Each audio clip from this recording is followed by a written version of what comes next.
আজকে সোনারঘাট মাধবপুরের শুধু গর্ব না, আমাদের সাইদুল হক সুমন সারা বিশ্বের, সারা বাংলাদেশের গর্ব। আজকে সবার সম্মানিত সভাপতি আব্দুল কাদের সরকার, হবিগঞ্জ থেকে আগত ছাত্রলীগের সভাপতি সাধারণ সম্পাদক রবিন, আজকে এই সর্বদলীয় সভায় উপস্থিত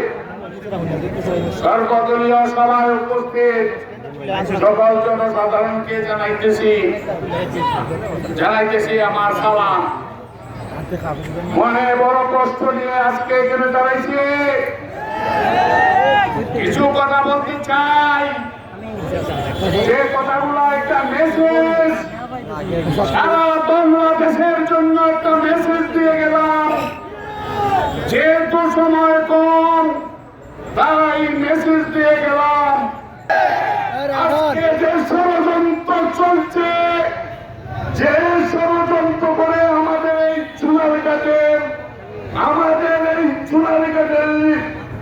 যে মনে, আমাদের অন্তরের মানুষকে ছিনিয়ে নেওয়ার জন্য যে ষড়যন্ত্র চলছে, সেই ষড়যন্ত্রকে আমরা অবশ্যই প্রতিহত করব। সোনারঘাট মাধবপুরের মাঠের মানুষের নেতা আমাদের সাইদুল হক সুমন ভাইকে হত্যার হুমকি দেওয়া আজকের যে প্রতিবাদ মিছিল এবং প্রতিবাদ মানববন্ধনে আজকে যে পথসভার সম্মানিত সভাপতি, আপনারা জানেন আমাদের সুমন ভাই সোনারঘাট মাধবপুরের মানুষের জন্য দিন-রাত পরিশ্রম করে যাচ্ছেন। আমরা সোনারঘাটের মানুষ, আমরা সুমন আবুল এখন থেকে আড়াইছে, আমরা সুমন ভাইকে আড়াইতে চাই না। আমরা সোনারঘাটের মানুষ, তুমি রক্ত দিতে হও, প্রস্তুতি হবে না। আমাদের সুমন ভাইকে আমরা বাঁচিয়ে রাখতে হবে। আমাদের সুমন ভাইকে আমাদের পরিজনে, আমাদের সোনারঘাটের জনগণের, সোনারঘাটবাসীর খুব প্রয়োজনে আমরা সুমন ভাইকে বাঁচিয়ে রাখার দরকার।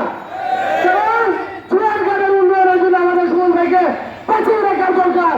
আমি বলবো আমাদের দিয়ে আমাদের সোনারঘাট তারা আমাদের অসুবিধা থেকে উনি তদন্ত করে যারা হুমকি পেয়েছে তাদেরকে যাতে আইনের আওতায় তারা হয়, যাতে আমাদের সোনারঘাটের জনগণ দেখতে চায় সুমন ভাইকে যারা হত্যা করতে চায় তাদেরকে যাতে জনগণের সামনে দাঁড়া হয়।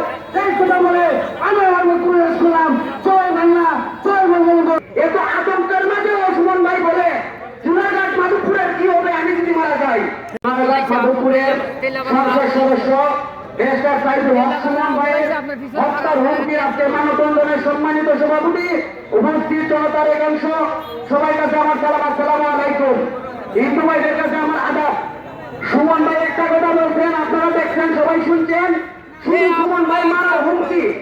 আমি বলতে চাই আজকে আমি সোনারঘাট উপজেলা সিঙ্গি শ্রমিক ইউনিয়নের সাধারণ সম্পাদক হিসাবে যে হুমকি দিয়েছে শুনে প্রশাসন চাইলে কি হয় না, ডিএমপি আছে, ডিবি আছে, প্রশাসন আছে। আমি আজকে এই মঞ্চ থেকে দাঁড়িয়ে সোনারঘাট উপজেলা সিঙ্গি শ্রমিক ইউনিয়নের সেক্রেটারি হিসাবে প্রশাসনকে অনুরোধ জানাবো, যে হুমকি দিতে তাকে টুকিয়ে বার করেন। যদি না বার করেন আমাদের আন্দোলন চলমান চলবে। আমাদের সোনারঘাটে সিঙ্গি আছে, আমরা সামনের আন্দোলনে হাইওয়ে বন্ধ করে দেব। আজকে আমি সবাইকে আহ্বান জানাবো, আমরা সবাই আছি থাকবো, সারা সোনারঘাটের সিঙ্গি আমরা বন্ধ করে দেব। সবাইকে আমি আমার সিদ্ধার্থ দিকে কামনা করে একটা স্লোগানকে